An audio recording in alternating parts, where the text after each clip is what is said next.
So who would win in a head-to-head match? The best championship under 21's 11 or the best championship over 30's 11? Let's find out.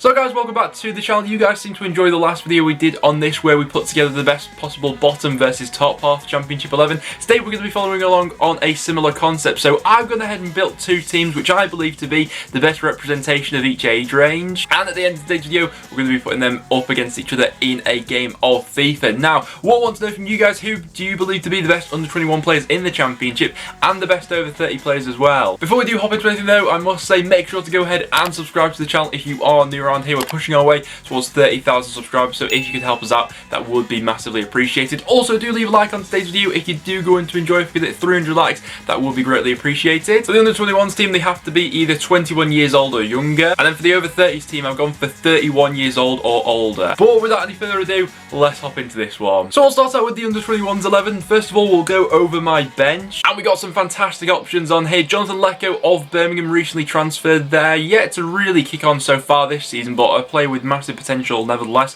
Domingos Quina from Watford. We then got Alex Myton of Nottingham Forest. Troy Parrott of Millwall. He could be the player that makes all the difference for Millwall this season. We got Jed Spence of Middlesbrough. Now he has been absolutely terrific for them this season and really unlucky to miss out on this starting 11. Semenyo from Bristol City I think is a real prospect. Another player who's obviously fantastic and probably actually one of the best players in the Championship, Ryan Mbemo. You may be wondering how's he not got into this first 11. Basically there was another player on that right hand side who I wanted to talk about in a little bit more detail, but Mbemo, absolutely unbelievable player, no doubt. We got Ostergaard from Coventry in here, Nathan Collins from Stoke City as well. There's a lot of young talent in the Championship, but now without any further ado, let's hop into this starting 11. Starting out in goal, we're going to go for Bournemouth's Mark Travers, one of the real few goalkeepers that actually qualifies for this video, coming in at 21 years old. Now, at the start of the season, it was believed that he would be Bournemouth's starting keeper coming into the Championship this season after the sale of Aaron Ramsdale, and it looked more than likely at the time that Begovic would be moved on as well. Travers was very much built up as the goalkeeper to take on the mantle from Ramsdale, but since Begovic has been back in the team, he's been absolutely terrific. We saw it once again at the weekend with that unbelievable save he made from Lucas João. And Travers had a bit of a difficult game in his first game in the Championship, that 3-2 win they had over Blackburn Rovers, but nevertheless clearly a goalkeeper with a lot of potential. Coming in the right back, we're then going to have Norwich City's Max Aarons. You get the impression sometimes watching footballers in the Championship that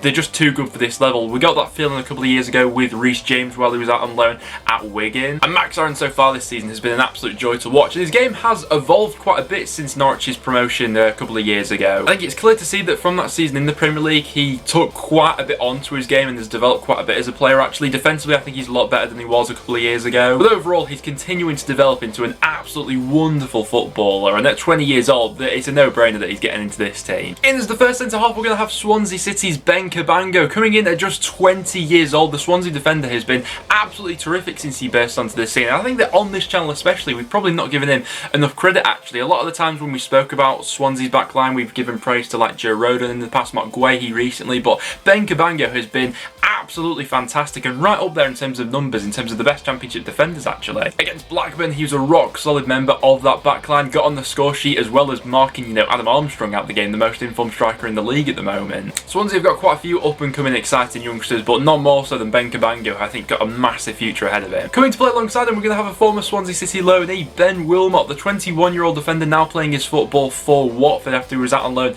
in the Championship last season for Swansea. He's been absolutely terrific so far this season. I think he's got all the makings of a top centre-half in the future. He's quite versatile with the range of positions he can play, either sort of as a holding midfielder or at the back. I think after scoring against Cardiff last season, he's never going to have to buy a pint for himself in Swansea ever again. Coming in at left back, now I am bending the rules in terms of positioning a little bit on this one. I'm going to have Callum Stiles from Barnsley. Now he's played quite a bit so far for Barnsley as sort of a left wing back, but probably more comfortable as a central midfielder. No doubt though, one of the brightest prospects in the EFL at the moment. It was towards the end of last season when Barnsley really knew they had a cracking player on their hands, when he was coming up with match winning performances, but so far this season he's been able to nail himself onto that team sheet. He's one of the first names on there at the moment. He's come up with several man of the match performances so far this season, none more so than the one at the weekend with that absolute thunderbolt he scored with his left foot against Nottingham Forest. In on the right hand side, we're going to have Blackburn Rovers' Harvey Elliott, only 17 years old. So far this season he averages 2.6 key passes per 90. Only Gustavo Hamer and Emi Buendia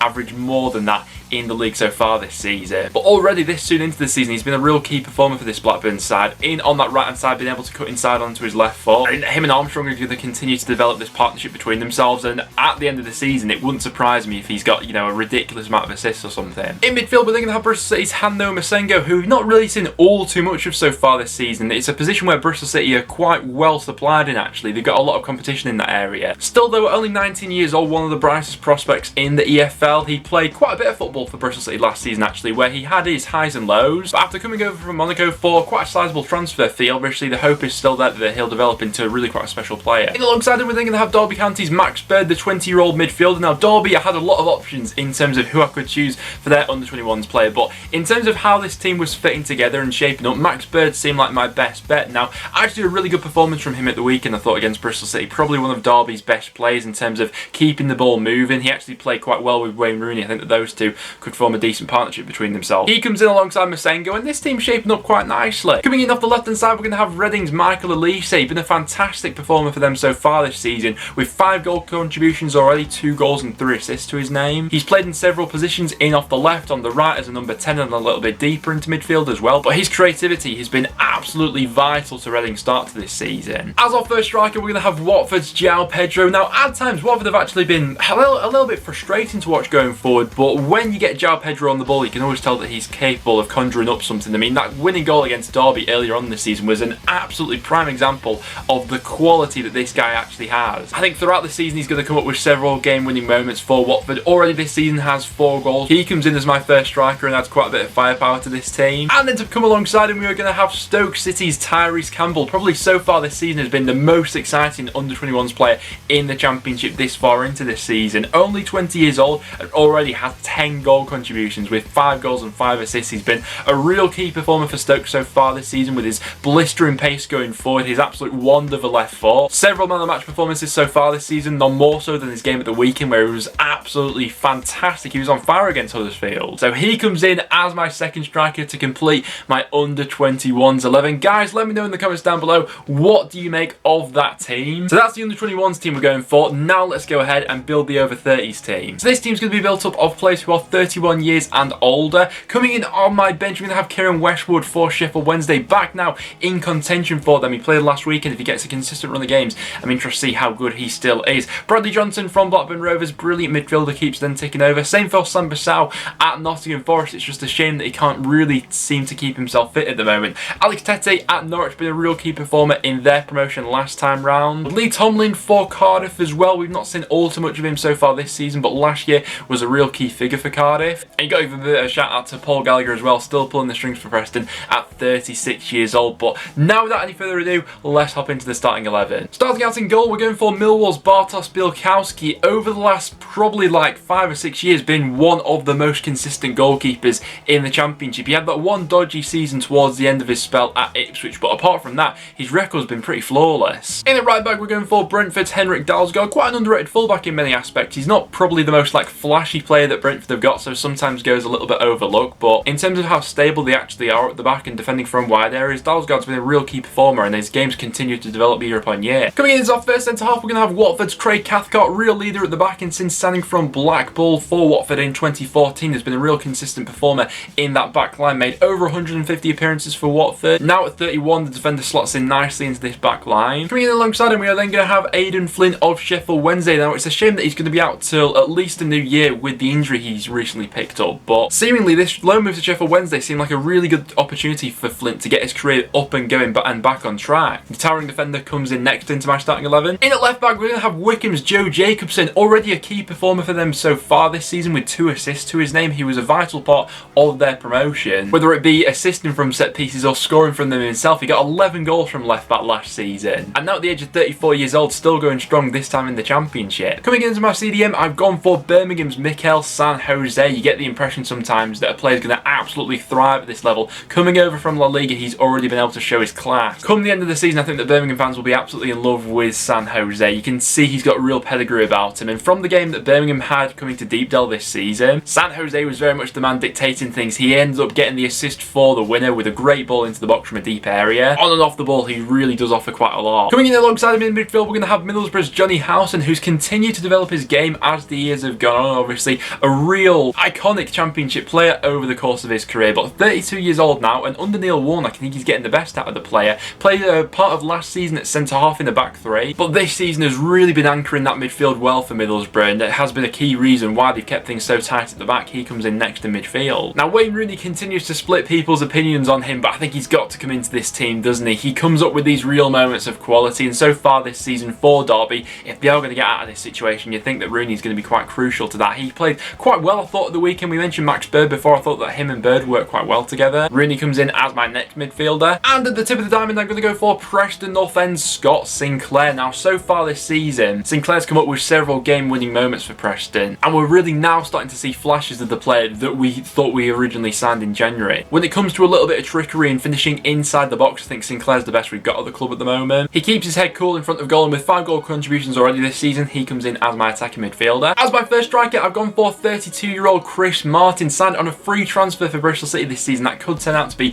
one of the bargain buys of this season. Already got 5 goal contributions this season. I think the Derby so far this season really are lacking his presence up front. Last season for them got 11 goals and 6 assists. And then to come alongside him and finish the team off, we're going to have Nottingham Forest Lewis Grabban. Now, so far this season, granted, Grabban had really struggled in front of goal. He's yet to hit the back of the net, but a player doesn't go from a 20 goal a season striker to suddenly being a complete flop in the series of a couple of months. I think we all know that confidence is quite a big thing for strikers, and at the moment Lewis Grabban doesn't quite seem to have that, but once he does get back up and going, I mean, he's been one of the most lethal strikers that we've seen in Championship history. So he comes in to complete the team. Guys, let me know in the comments down below, would you make any changes to this one? I think that it's fair to say that this one's not blessed with all too much pace. However, there is a wealth of experience in there. So who do you think would win this match in real life? The under 21s 11 or the over 30s 11? Let me know down below. But now, without any further ado, let's put FIFA to the test and simulate a match between them each. And so heading into the simulation, Barnsley will be representing the young 11 as they currently have the youngest average age in the Championship, and Cardiff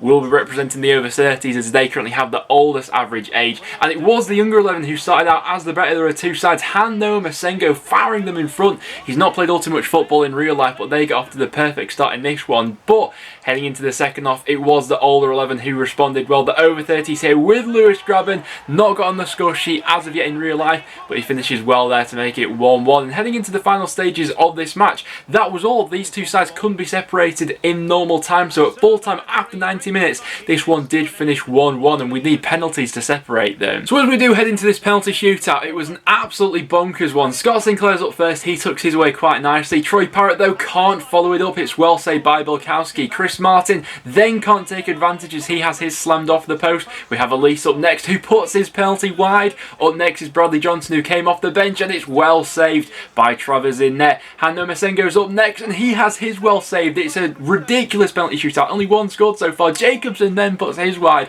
We got Mighton up next of Nottingham Forest, and he finishes well. It's 1-1. Lewis Grabban for the over 30s with an outrageous chip. It just about crosses the line. Callum Styles then needs to score this and has it slam off the post. So in the end, it was victory for the over 30s 11. They won it on penalties, so their experience in the end just about coming through. But I mean, what a just ridiculous penalty shootout that was. In the end, Styles just couldn't quite get his on target. So it's a victory for the over 30s. And so there we have it, guys. In the end, there wasn't anything to separate the two sides in normal time, but on penalties, it was the experience of the over 30s which went on to win this one. So guys, thank you so much for watching. If you did go on to enjoy, make sure to leave a like. It is always massively appreciated. Also, like I said at the start of the video, make sure to subscribe for a bit of regular Championship content. But other than that, thanks for tuning in, and I'll see you all in the next one.